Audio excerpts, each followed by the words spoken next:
क्योंकि ज़कात देने से जहाँ गरीबों मोहताजों की जरूरत पूरी होगी, वही ज़कात देने वाले को दुनिया और आखिरत में बहुत सारे फायदे हासिल होंगे।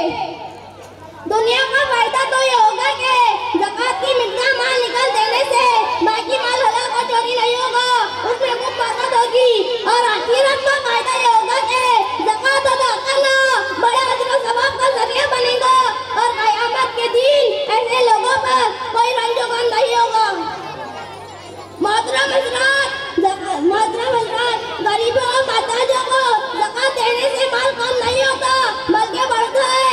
अल्लाह ताला ने खुद कुरान पाक में फरमाया, यमहकुल्लाहु रिबा व युर्बि सदक़ात, यानी अल्लाह ताला सूद और ब्याज को घटाता है, ज़कात और खैरात को बढ़ाता है।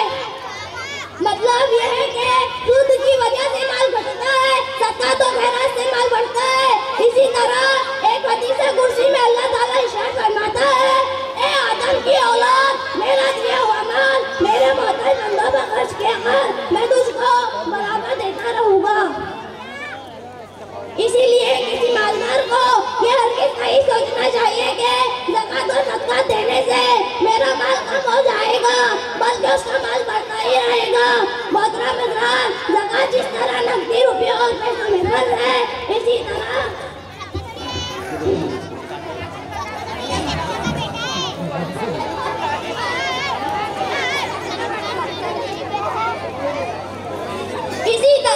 हर बढ़ने और ज्यादा होने वाले माल में जो निसाब की मिकदार को पहुंच जाए तो उसमें ज़कात फर्ज है।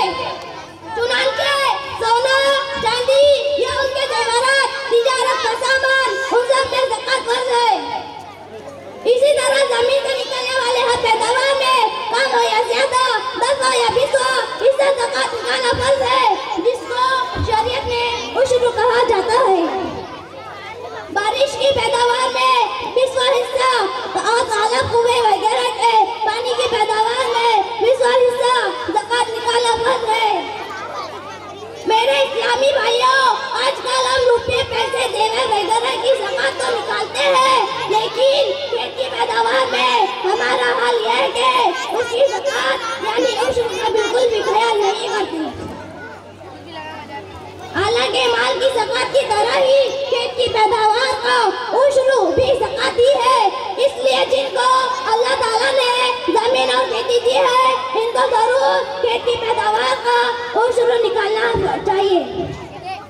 मोहतरम बुजुर्गों, दोस्तों, कुरान करीम में ज़कात न देने वालों के लिए ऐसा दर्दनाक अज़ाब बयान किया गया है कि उसे दिल कांपने लगता है। कुरान साफ ऐलान करता है, जो लोग मालो दौलत, सोना चांदी जोड़ कर रखते हैं और खुदा के हुक्म के मुताबिक खर्च नहीं करते हैं, तो ऐ मोहम्मद सल्लल्लाहु अलैहि वसल्लम उन्हें दर्दनाक अज़ाब की खबर सुना दीजिए कि जिस दिन उनकी दौलत को दोज़ख की आग में तपाया जाएगा और उससे उनके पेशानी को और उससे उनके पहलू को और उससे उनकी पीठ को दागा जाएगा और कहा जाएगा कि ये वही मालो दौलत है जिसको तुम जोड़ कर अपने पास रखते थे, बस तुम अपनी जोड़ी हुई दौलत को मजा चोको।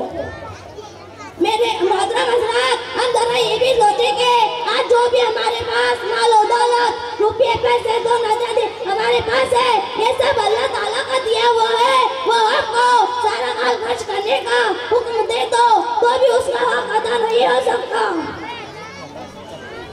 उसने तो हमारे ऊपर बहुत रहम फरमाया कि माल का मुख्तसर सा हिस्सा खर्च करने के लिए मुकर्रर किया।